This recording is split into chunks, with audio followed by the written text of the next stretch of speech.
Oh, wow. Man, it didn't even wait for the door to open. All right, let's head to the park.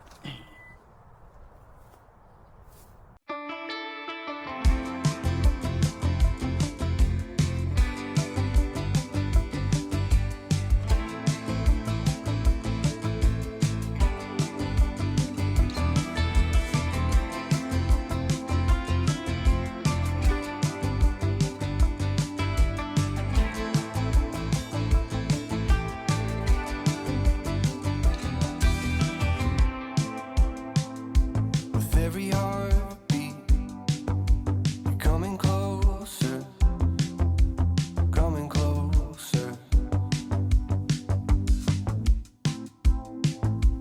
Every old leaf is turning over, turning over. Every season, a reminder that you're never gonna leave me. No matter where I try to roam, when I feel like I am fading, you will never let me go.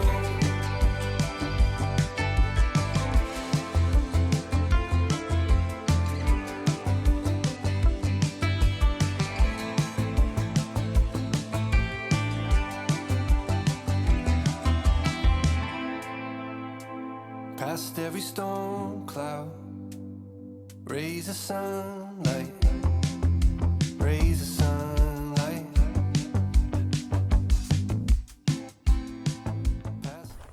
Well, we're out for another one of our family walks. Basically, where we just let the pup over here expel some energy. Since he is kind of I wouldn't say he's a high maintenance pup, he's a high energy pup. Although he's not a pup anymore, he's now, what, 3 years old. 3 years old. Bucky, our little buckster. I would like to say sometimes that he's actually Buck Wild. Maybe he'll do his own YouTube channel called Buck Wild with Bucky. But, it's important that we get him out every once in a while to, like I said, kind of expel a little energy, and really just I think the mental side of him just being out of the yard and being able to run around helps him be a little calmer at night. Although he's a good dog. Mm-hmm. Mm-hmm. But kind of on that note, we're just talking and reflecting on kind of our, journey in health and wellness, and just kind of talking about, how those things kind of change as you get older. I'm going to be 48 next month in April, and my wife's just had turned 40 in November. Mm-hmm. And so, how I approach health and fitness and all that stuff it's kind of a totally different mindset than it was in my 20s and even in my 30s, where I think I was much more focused on kind of how I was going to look or how I wanted to look versus, how I feel or just functionality. And so isn't it just kind of interesting how that changes over the years? I mean, it's not that I still don't want to look a certain way. Yeah. It's just not as high of a priority. Yeah. Yeah, I think it's for everybody too as well. Everybody wants to, have an image that they want to present. So we oftentimes go for that image of, probably looking slim and lean and toned and all those stuff. We're looking at all the outward stuff rather than just the, Hey, pup, Bucky, come here. Come here, Bucky. Right here, stop. Right here, little puppy. Yeah. Right. Rather than looking at the, why we do what we do and the benefits behind it. Right. Now that's, I mean, obviously it's not bad to want to chase or want to look a certain way, Yeah.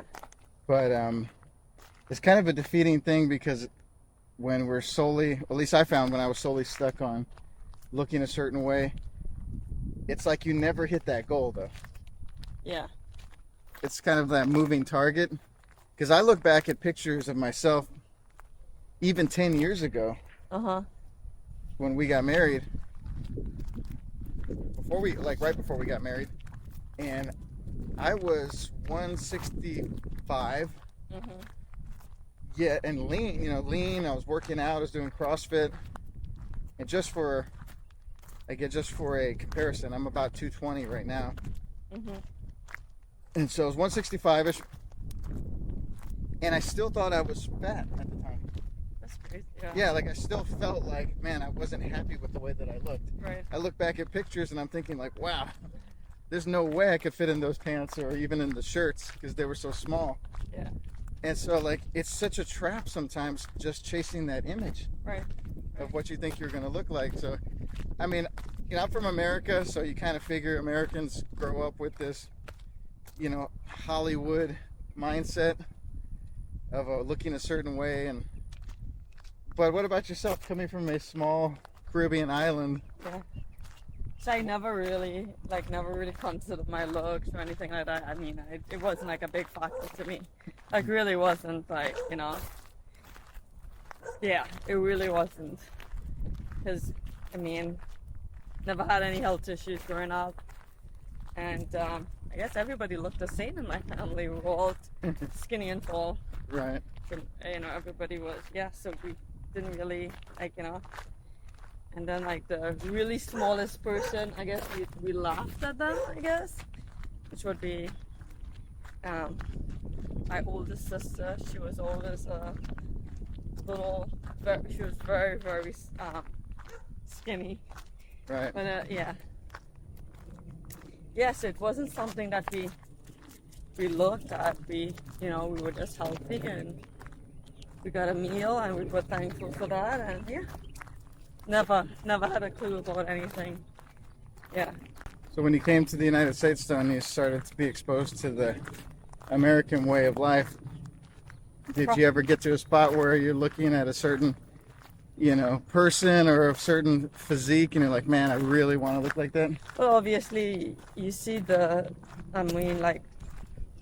watch the movies and, so you kind of get to see like, man, like, yeah, you see what the entertainment front line is all about, and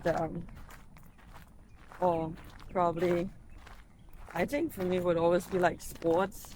Mm-hmm. Like I watch the Olympics, like runners, marathon runners, Mm-hmm. sprinters, and it's like, man, that's pretty cool though. Like, Right. they work out, they look like that. That's pretty cool. With swimmers, because I like swimming. And then I started to be like, okay, yeah, probably should start working out again. Go run. So I like running. And so I did that for a bit, and yeah.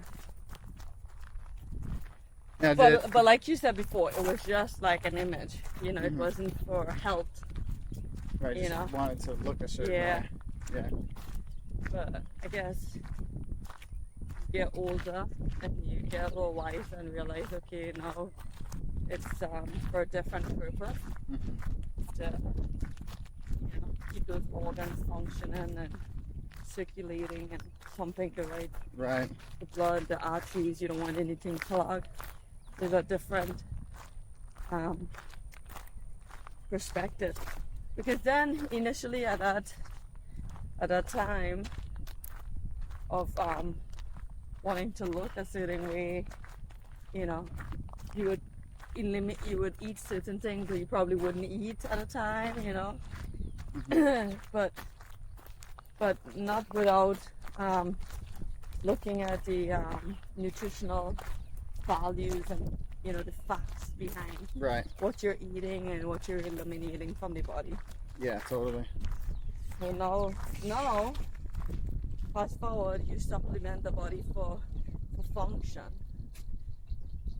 Right. for focus, for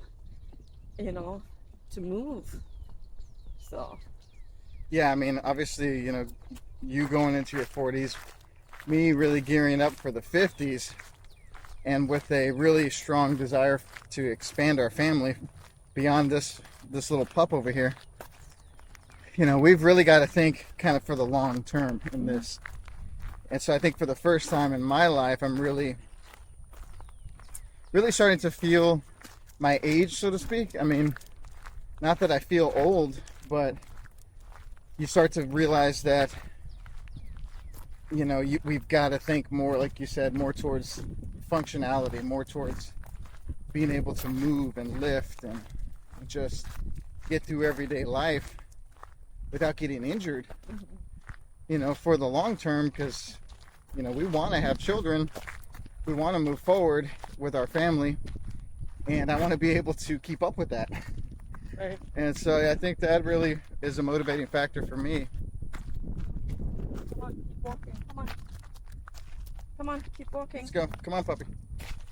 It's definitely a motivating factor for me that's, I think, helping and encouraging me much more than just wanting to look a certain way.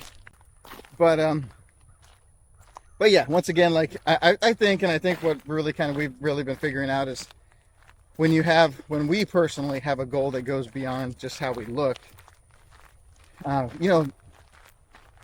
guess your looks catch up with it a little bit eventually. Hey, Bucky, can you stop? Stop. Bucky, sit. See some people. But I think, looks will eventually catch up. I'm not saying that, somebody couldn't reach a goal just by, wanting to look a certain way. But for us particularly, I think a lot of people do. I think a lot of people do reach the goal by, I think with just consistency and discipline and making up your mind to achieve something. Yeah. I think people. And I think for us, like, just getting older and being at this age, like we just matured a little bit towards just longevity. I think that's the key word, like longevity, endurance, being able to kind of just perform, I oftentimes think that you get the benefit of looking better, feeling better when you just when the intentions is for the right purposes. So you target healthy living, healthy eating, and your lifestyle, and just practicing all those things, and then you get the benefit of that. Right. Might be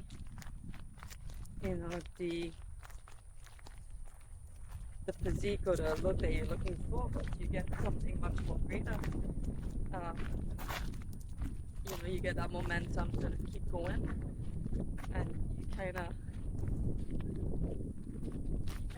find a I don't want to say joy in doing what you do, but you find the purpose of why you're choosing to take care of the body.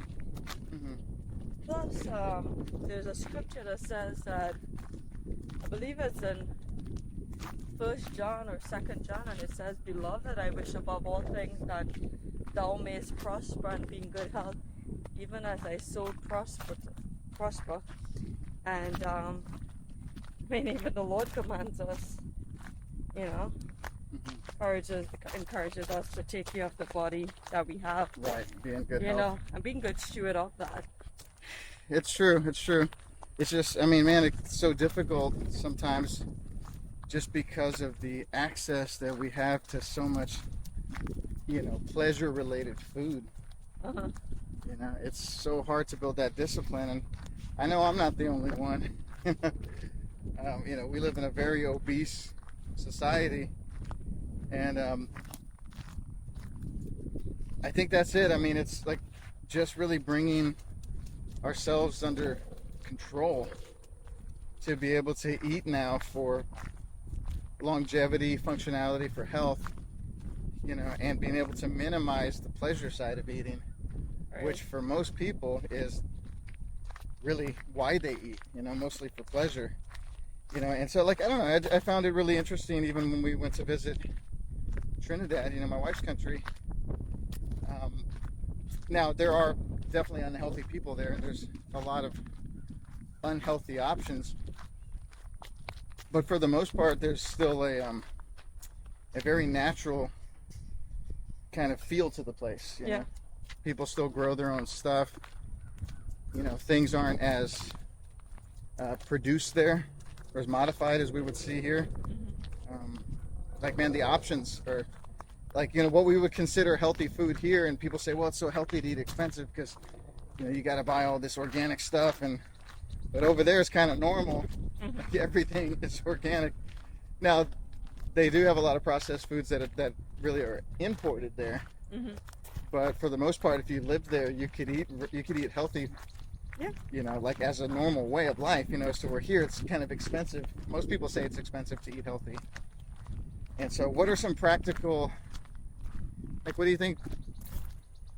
Like, what do you think's practical ways of like being able to eat healthier here and not break the bank? Because that's an excuse that we hear a lot of people. And I've used myself. It's like, man, it's so expensive to buy the healthier options. But what are you think some ways that we've been able to try to just eat better and eat healthier without breaking the bank? Yeah. You know what? I think the thing about it is that you can, what's easily accessible to you, start with that first. Don't go out of your reach.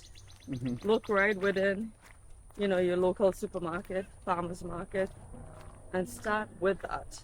And work, and then work yourself up, in regards to what simple meals you can cook.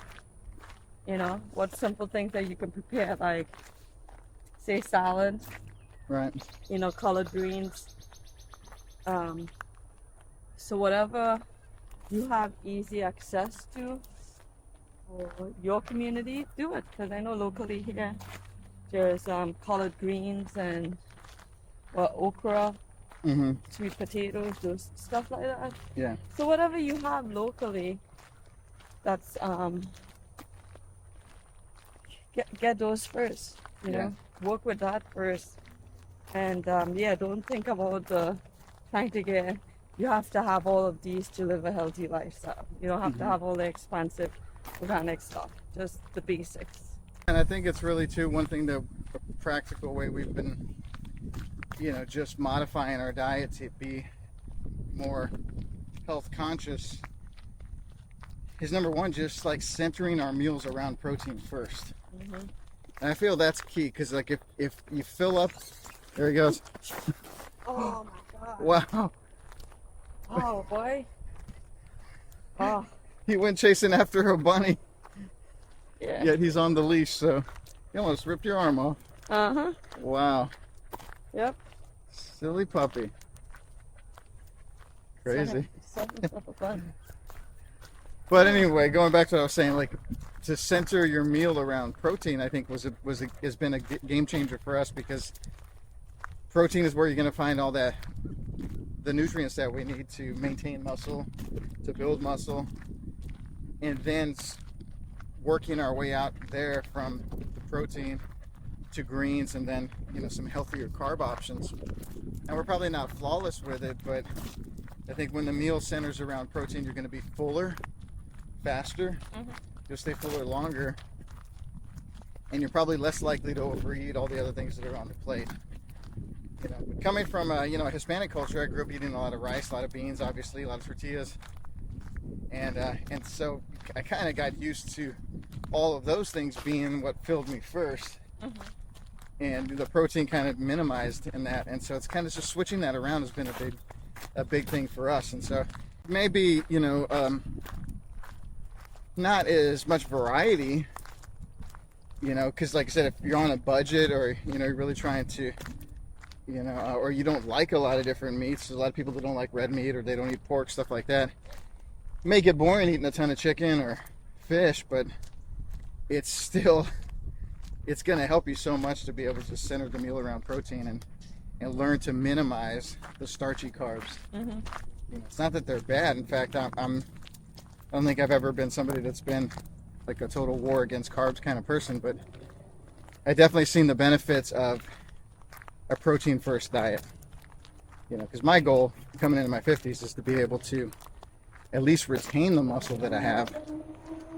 You know, and I wouldn't mind building some more, but like I said, now at about 220 versus the 165 I was when we got married. You know, maybe a little, you know, got a little love handles going, but for the most part, you know, I put on a decent amount of just muscle, and you know, and I kind of like that. I don't want to lose that. So I think I'd be willing to, you know, let the belly fat hang around a little longer and just slowly kind of work at chiseling that off, but keeping the muscle mass, you know. Mm-hmm. It's important for women too, though, Yeah. for longevity, to maintain some muscle. Yeah. And so, yeah, I mean, that's been big for us, just building a protein first diet. Then here's the thing that nobody really enjoys, but that's kind of minimizing and, if possible, excluding sugar. I know some, you know, no, people aren't usually happy about that because sugar is fun to eat. Yeah, but I think now that there's so many options, and there's so many alternatives to sugar. Mm-hmm. So I think that you can find your sugar in so many different ways now. You can find Yeah. sweets in so many different ways. Yeah. Other desserts, yeah. Mm-hmm. Right. You know, there's a lot of, you know, substitutes. You can substitute, swap ingredients off, you know, to still give it the, you know, Right, a sweetness. yeah. Well, before we break for the day, one thing that's been really a game changer for us is, and obviously we're not sponsored with this tiny little YouTube channel with 16 subscribers, or maybe not even, but so we're not sponsored by Ninja, but man, buying that Ninja Creamy Oh yeah, that's been, was the bomb. yeah, I think that there are certain investments you'll have to make to even help with,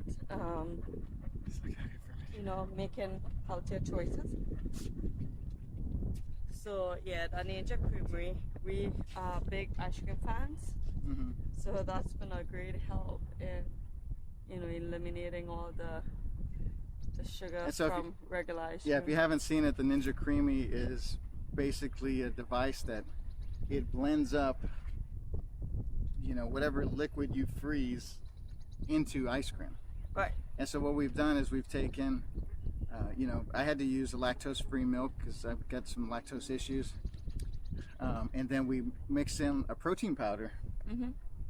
and we freeze it overnight, and then you put it in the Ninja Creamy the next day, and it turns it into ice cream.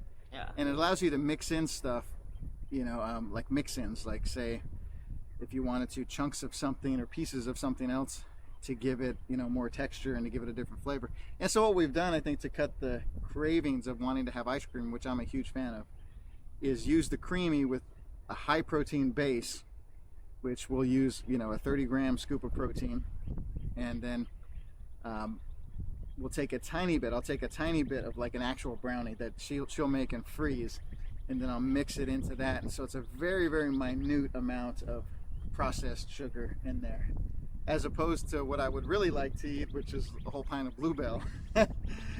and it works though. And Yeah. so like I'm getting, of course, having some sugar. We're not these sugar Nazis. We're not totally against it, but there's a huge protein benefit to that. And so it's just a better alternative. Now, if you really wanted to go hardcore, we could just make it no sugar at all, and not put the Right. brownie in there, or use a, you know, a sugar-free brownie mix of some sort. But that's been a game changer for us, and really been fun to work into the diet to help curb some of those things. But, you know, kind of to wrap this up, like I said, I think everybody's got to kind of find their reason why you want to change your health, or you want to be more healthy. If it is just to look a certain way, then hey, you know, get focused on the goal, and you know, and do your best to get it. ultimately for us, the real goal is just to be able to serve our community, serve our ministry, serve people, you know, and have some longevity to our life, and of course, grow our family, you know, and be around for grandkids, you know, which, you know, gonna need to be healthy in order to see that happen. And so, yeah, you know, like I said, on this channel, you know, we're gonna just really continue to document just our life, in real life, just who we are, kind of things that we do, and keep it pretty lighthearted. If you are interested in the ministry side of our lives, I'll put the link down in the description to my ministry page where you can find teachings, Bible teachings, sermons, our podcast, which we do. Her and I do a podcast called Unless the Lord Builds the House, where we discuss all kinds of topics, you know, relating to marriage kind of first, but not exclusive to that. We also do have some guests on there. We're on a hiatus in between seasons right now, but we'll be back in about another month and a half with some more new episodes, as well as a podcast that I have called Fight Like a Man, that's kind of geared towards, you know, men's life and men's health spiritually as well. So if you're interested in that, check out the link and let us know what kind of health tips you've got that we could maybe implement. I don't know, Puppy. Or maybe, just maybe, you've got some pup training techniques over here for this guy. That's something we got to work on too, getting this guy a little bit more trained. I mean, he's a good dog, but I don't spend enough time doing things like that with him. So, any closing thoughts, honey? No. Good? All good. Until next time, join Kim in real life. Take care.